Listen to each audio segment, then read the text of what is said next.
चले आगे बढ़ेंगे और सीधा आपको महेंद्र कर लिए चलेंगे, जहां राहुल गांधी क्या कुछ कह रहे सुनाते हैं आपको। लड़ाई है,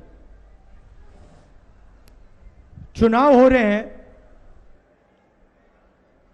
अभी लोकसभा का एक बड़ा चुनाव हुआ, बड़ा युद्ध हुआ, और अभी ये छोटा हरियाणा में उसी विचारधारा का एक युद्ध हो रहा है। एक तरफ कांग्रेस पार्टी, दूसरी तरफ बीजेपी आरएसएस। हम कहते हैं कि हिंदुस्तान को संविधान से चलाना चाहिए।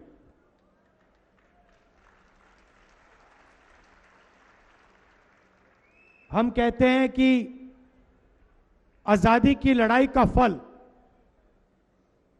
ये अंबेडकर जी का, गांधी जी का संविधान है, ये सबका है और इसमें सबको फायदा होता है। जब हम देश के बारे में सोचते हैं, विकास के बारे में सोचते हैं, प्रगति के बारे में, संस्थाओं के बारे में, सेना के बारे में, ब्यूरोक्रेसी के बारे में, यहां से शुरू करते हैं। दूसरी तरफ बीजेपी और आरएसएस जो संविधान को मानते नहीं है, वो इसको खत्म करना चाहते हैं, नष्ट करना चाहते हैं। देखिए, ऐसे भाषण में वो आपको कभी ये बात बोल नहीं सकते हैं, क्योंकि वो जानते हैं कि देश को संविधान के साथ, देश का संविधान के साथ बहुत गहरा रिश्ता है। तो सामने आके नहीं कह सकते हैं कि हम संविधान को रद्द करना चाहते हैं, मगर जो भी वो करते हैं संविधान को कमजोर करने के लिए करते हैं। आप देखिए, मैं आपको 2-3 उदाहरण देता हूं। जब कांग्रेस की सरकार होती है, हम मीडिया पर दबाव नहीं डालते। हम चाहते हैं कि मीडिया इंडिपेंडेंट रहे और मीडिया सच्चाई बोले। बीजेपी मीडिया पे दबाव डालते हैं, प्रेशर डालते हैं, मीडिया के लोगों को डराते हैं, संविधान पर आक्रमण करते हैं।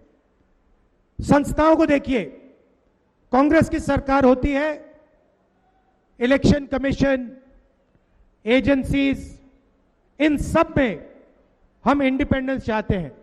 हम चाहते हैं कि ये देश की एजेंसीज हों, देश की संस्थाएं हों, किसी एक पार्टी की संस्थाएं, किसी एक व्यक्ति की संस्थाएं ना हो। और जहां भी आप देखोगे, एजेंसीज में आरएसएस अपने लोग डालते हैं, बीजेपी अपने लोग डालते हैं। यहां पुनिया जी खड़े हुए हैं, जिंदगी भर इन्होंने मेहनत की, और आपने देखा हमारे पहलवानों के साथ बीजेपी ने क्या किया। देश के सामने बिना डरे उनका एक मेंबर बलात्कार कर रहा है, सेक्सुअल हरासमेंट कर रहा है, उनको कुछ लेना देना नहीं। वो भी संविधान पर आक्रमण है, क्योंकि संविधान कहता है कि इस देश में हर महिला की रक्षा होनी चाहिए। और जब नरेंद्र मोदी जी चुप रहते हैं, जब मणिपुर जलता है और नरेंद्र मोदी कुछ नहीं कहते, 1.5 साल हो गए वहां तक नहीं, वहां गए नहीं, तब नरेंद्र मोदी संविधान पर आक्रमण कर रहे हैं।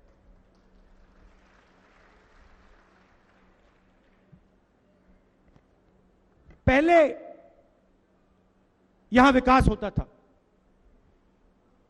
प्रगति होती थी, रोजगार था।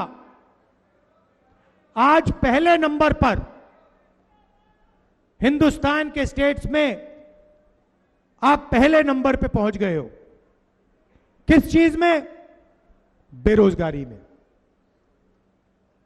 पहले नंबर पे बेरोजगारी में और पहले नंबर पर क्राइम में। ये है हरियाणा की शान। पहले आप देश को रास्ता दिखाते थे। मुझे याद है, लोग मेरे पास आते थे, कहते थे हरियाणा में जो प्रगति हो रही है हम वो ही चाहते हैं। आज कोई नहीं कहता, आज कोई नहीं कहता। आज सारे के सारे लोग तेलंगाना, कर्नाटका की बात करते हैं। यह बदलना है। कुछ दिन पहले मैं अमेरिका गया।